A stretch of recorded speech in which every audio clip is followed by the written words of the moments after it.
Ой, а почему кукла без волос? Не писали. Вообще не писала. Она считает, да?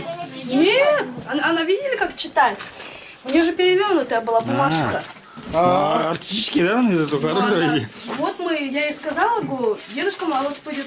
Она как давай тут сразу же с Данилом вместе стих, это у нас вообще такого никогда не было, она же вообще боится.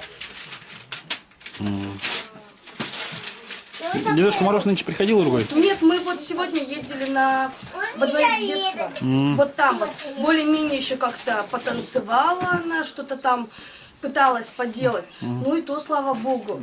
Потому что ее так-то вообще не вывести же сейчас. Она же с детьми вообще ни контакта не имеет никакого. Поэтому мы очень рады были, что вот у нее сегодня такое счастье, папа. А когда уж сказала, что лично к тебе дедушка пойдет, так она все. И расчесались, и хвосты сделали. Приходит кто-нибудь там, помогает?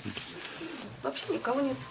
В мэрии там? Нет, ну, нас звали в ПДН, мы ездили в планету Кидс, мы туда ходили на елочку, и потом подарки украли.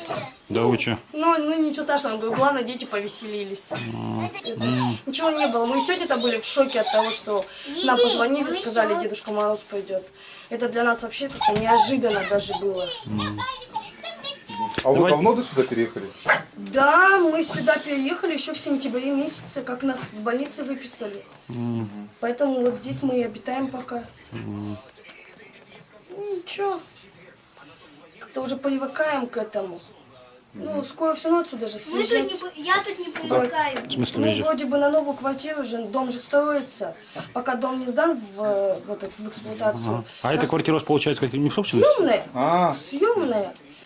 А когда квартиру обещают? Ну, не знаю, вроде бы еще на месяц продлили жить. Так что пока вообще ничего не известно. Ну вот сейчас пока вот новогодние праздники как-то, ничего нормально. Быстро время пролетит.